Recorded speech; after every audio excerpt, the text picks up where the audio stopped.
ہوتا۔ اب پھر اللہ کی بارگاہ میں التجا کرنے آئے، مالک یہ تیرا نیک بندہ ہے، ہم اس کی بارگاہ میں آئے ہیں، تو اس کے وسیلے سے ہماری اس مشکلات کو حل فرما۔ یہ ہے دعا مانگنے کا آسان اور اچھا طریقہ۔ اب یہاں پر یا ایھا الذین آمنوا اتقوا اللہ وابتغوا الیہ الوسیلہ، اللہ کی بارگاہ میں وسیلہ پیش کرنا ہے، اور یہ قرآن پاک کی آیت ہے، حدیث بھی نہیں ہے، کسی کا قول بھی نہیں ہے۔ کوئی حدیث ہوتی تو کوئی ضعیف حدیث کہہ کر رد کر سکتا تھا، کسی کا قول ہوتا تو کہہ سکتا تھا قرآن اور حدیث سے دکھاؤ۔ جب قرآن اور حدیث سے یہ آیت کریمہ قرآن میں موجود ہے تو دلیل بھی قرآن سے دی جا رہی۔ اب بعض لوگوں کا اعتراض بھی ہوتا ہے کہ قرآن پاک میں ایک آیت کریمہ ہے کہ نحن اقرب الیہ من حبل الورید، اس کا معنی یہ ہے کہ اللہ فرماتا ہے کہ میں بندہ مومن کے یعنی انسانوں کی شاہ رگ سے بھی زیادہ قریب ہوتا ہوں۔ شاہ رگ اس رگ کو کہا جاتا ہے جس سے سانس آتا جاتا ہے۔ اب یہ بھی ایک آیت کریمہ ہے، نحن اقرب الیہ من حبل الورید، کہ اللہ فرماتا ہے کہ میں بندے کے شاہ رگ سے بھی زیادہ قریب ہوتا ہوں۔ اب کسی نے یہ اعتراض اٹھایا جب اللہ شاہ رگ کے زیادہ قریب ہوتا ہے تو پھر اللہ والوں کے مزار میں جانے کی کیا ضرورت ہے؟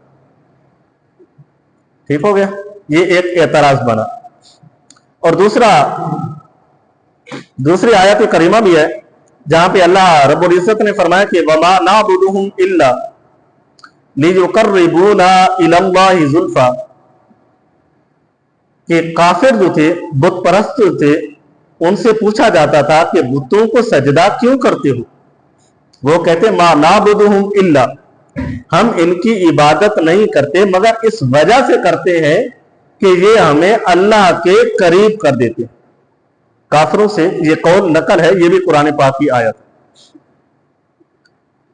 تو کسی نے اس آیت کریمہ کو ان دو آیتوں کو ملایا اور یہ اعتراض کر دیا کہ جب اللہ شاہ رب کے بھی زیادہ قریب ہے تو پھر تم اللہ والوں کے مزار پہ کیوں حاضری دیتے ہیں؟ دوسری آیت کا اعتراض یہ اٹھایا کہ یہ وسیلہ جو ہے، یہ قرب جو ہے، یہ تو کافروں کا طریقہ ہے۔ کافر جو تھے وہ بتوں کی عبادت کرتے تھے اس وجہ سے کہ وہ انہیں اللہ کے قریب کرتے تھے۔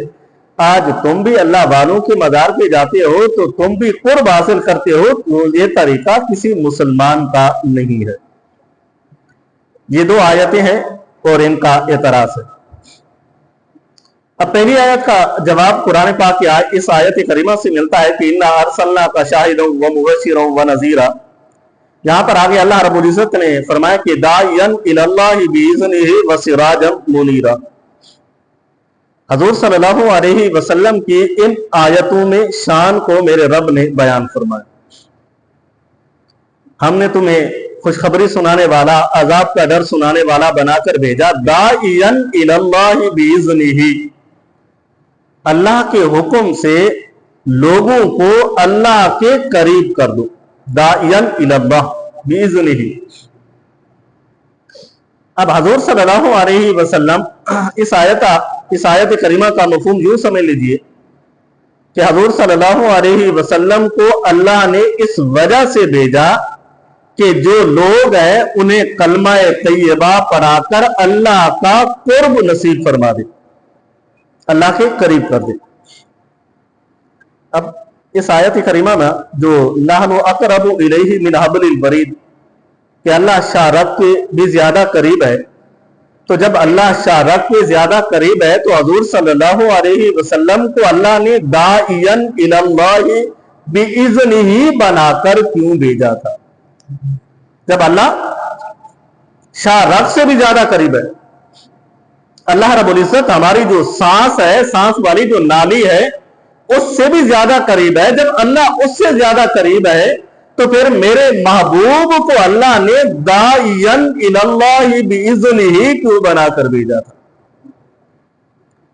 اس لیے کہ کچھ لوگ یا ہم ہیں جو اللہ تو قریب ہے لیکن ہم اپنے رب کو پہچانتے نہیں، ہمیں اپنے رب کی پہچان نہیں ہے۔